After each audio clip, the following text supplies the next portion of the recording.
réunion, personne ne parle, est-ce un mauvais signe?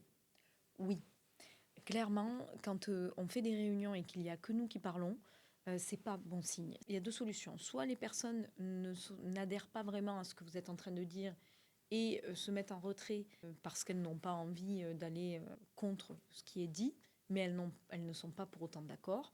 Soit c'est trop compliqué à comprendre. Des fois, je vois des réunions où il y a des présentations très lourdes et où finalement, il y a plein de gens autour de la table qui ne sont pas en capacité de comprendre ce dont on parle.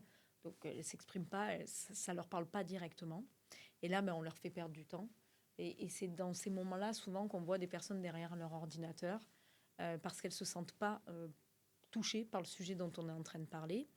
Mais il y a aussi des fois des équipes qui ne parlent pas parce elles ont parlé précédemment et n'ont pas forcément été entendues, parce qu'elles ont peur peut-être de la réaction, ou parce qu'elles pensent que de toute façon, ça ne changera rien. Ou aussi, des fois, on ne se rend pas compte, mais quand on est leader, on prend de la place, on parle beaucoup et on n'écoute pas forcément. Et donc, si on ne laisse pas d'espace aux gens pour parler, ils ne parleront pas. S'ils n'ont pas à donner leur avis, c'est pas plus qu'on parle pendant 30 minutes et qu'à la fin, on leur dit « qu'est-ce que vous en pensez ?» qu'ils vont s'exprimer. Pour que les gens s'expriment, il faut qu'ils aient vraiment le sentiment que leur parole va être utile. Parce que pour s'exprimer dans une réunion, c'est jamais simple. Il faut qu'on ait le sentiment que ce qu'on va dire est utile. Et pour ça, il faut vraiment donner de la place aux autres quand on fait ce genre de réunion. Parce que sinon, c'est des réunions qui sont trop descendantes.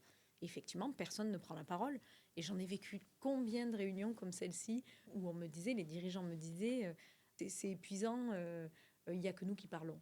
En fait, oui, mais parce que vous n'avez pas laissé la place aux autres pour s'exprimer. Et moi, j'ai fini par faire des réunions où je ne mettais pas de PowerPoint, je ne mettais pas de présentation. Et je commençais pas par parler, je laissais la parole et après je parlais. En fait, quand on laisse de la place, les gens s'expriment. Mais on ne se rend pas toujours compte qu'on laisse pas de la place.